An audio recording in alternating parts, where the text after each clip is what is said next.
As an HR manager, do the employees at your company feel safe speaking up, or do they hold back because they're not sure how HR or leadership will even respond? This can be one of the most toughest challenges as an HR leader. You want to foster a culture of openness, but no matter what you do, employees stay guarded and they don't quite open up.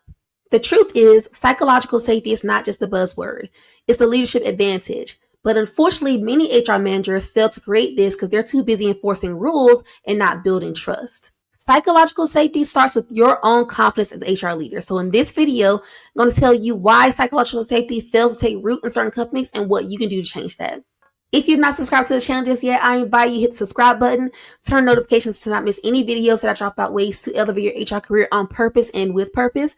Drop down in the comments for me. How many years have you been in HR? Are you 3 years in? Are you 30 years in? Are you 30 days in? Let me know. I'm really curious. I'm Brittany Graddick, 17-year HR professional and HR leadership coach, and I work with HR leaders just like you to help you take your title and turn it into true influence. I help you not only build credibility with your executive team, but also with your employees so they can feel safe, respected, and trusted. One of my clients realized that credibility didn't come from her enforcing rules. It came from creating a safe, respectful environment where accountability and fairness were non-negotiable. Once she started leading with integrity and psychological safety, others started trusting her influence as a true leader. Psychological safety in an organization starts with HR's own confidence. So if you don't model it yourself, others won't either. So you need to understand yourself so well, understand yourself and lead yourself so well that you know how to show up authentically as yourself, and only you can do that. Finding your voice, showing up authentically, and aligning your values with your leadership is the start of creating an environment where others feel respected in a culture of safety. So this is not just about creating safety for other people. You've got to create safety for yourself. And that starts with how you treat yourself and lead yourself first. Psychological safety fails when it's treated like a policy. Posting an open door policy does not mean that people will walk through it. You've seen it time and time again where people say all the right things, but what do we trust? We trust what people say, we trust what people do. We trust what people do. So behaviors is what creates the culture that we have. So it's one thing to post values on the wall and open door policy this, open door policy that. But if people are looking for support and looking for resources and it's not there, that's not an environment where people feel supported and valued and respected. So again, it starts with not just treating like a policy or a check the box item. It's got to be ingrained in the way you do things and how you show up. Rules don't make people safe. Leadership behavior does. So it's not about what the policy says, what the procedures are, what the process is, what the protocol is. It's about the behavior that are happening in the company. So for example, something as simple as attendance and punctuality. In my day job, I'm a leader of leaders. So I lead the HR team, I lead the training and development team. And so I'm talking to our HR leader, our training and development leader, and I ask them often, like, say, when's your next day off? And that's not because I'm trying to stick to a rule book or trying to stick to an attendance policy. I'm saying that because I want them to know that I understand how difficult the role can be. And I want to create an environment where people feel safe and protected. And if it takes time away from work, that is not a bad thing. It's actually celebrated and encouraged. So again, there are so many ways to create psychological safety and encourage psychological safety in your teams. And so there's no one way to do it. But again, it's not about a rule book and it's not about a policy. It's really about a mindset. Safety requires both trust and accountability. Think of it this way. Too much in any direction is not great. So some HR managers lean too far into leniency and others lean too far into enforcement. And you can't have one only without the other. There's got to be a balance. You've got to find the sweet spots. You've got to find places where you can be more, not necessarily lenient, but take things on a case-by-case basis. But there are certain things that are non-negotiable where you do have to be more strict with your enforcement. But again, safety, psychological safety requires both trust and accountability. So if a person doesn't trust you, if your team, your immediate team doesn't trust you, your team, your peer leaders don't trust you, your employees don't trust you, then anything that you say is not going to feel valued, it's not going to feel warranted.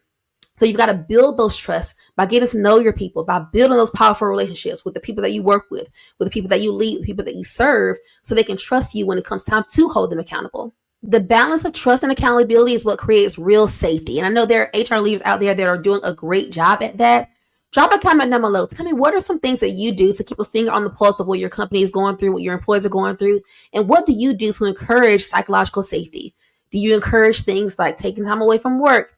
Do you encourage maybe some ERGs? What are some things that you encourage in your company? I want to hear your ideas down below.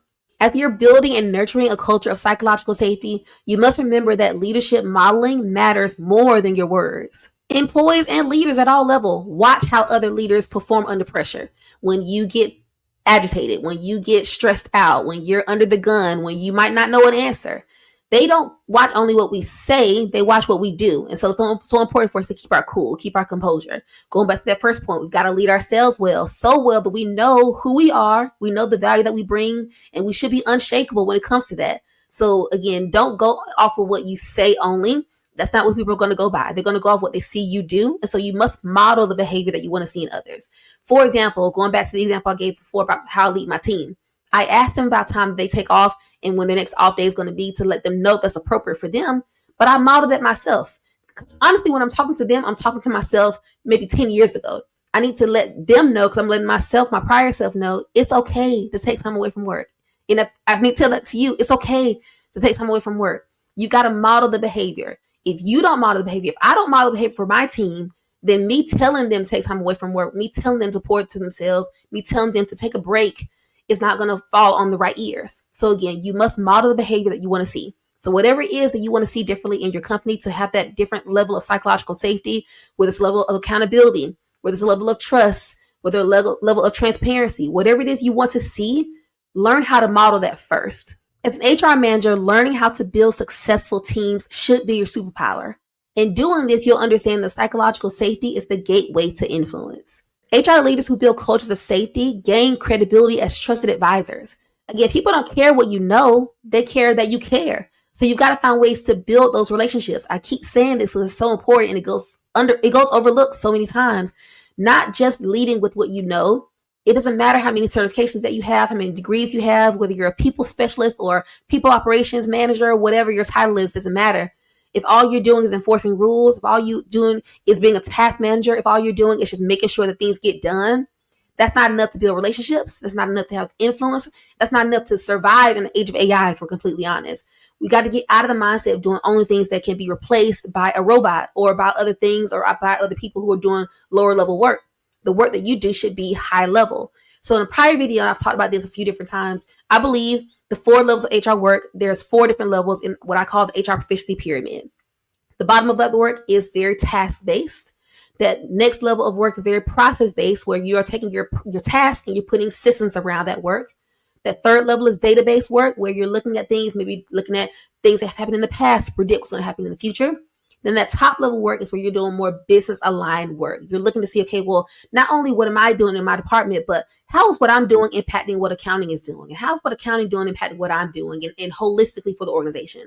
So again, learning how to create these bridges, build these bridges between HR and all these other business units, creating the psychological safety for your team members, for your department leaders is so critical because it's such an undervalued skill. No one wants to work with a jerk.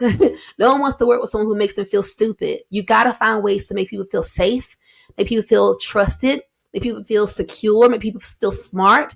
You got to find ways to not just blow smoke, but you got to find ways to help people to feel safe. And that starts with knowing yourself so well that you can also find ways to bring out the light in others. Psychological safety is what separates HR managers who have the title from HR leaders who have the influence.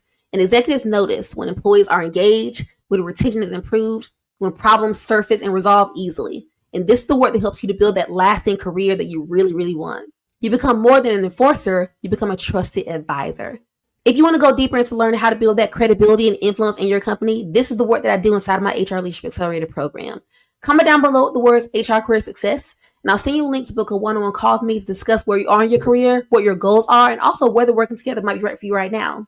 You can't have influence as an HR leader if people don't feel safe speaking up.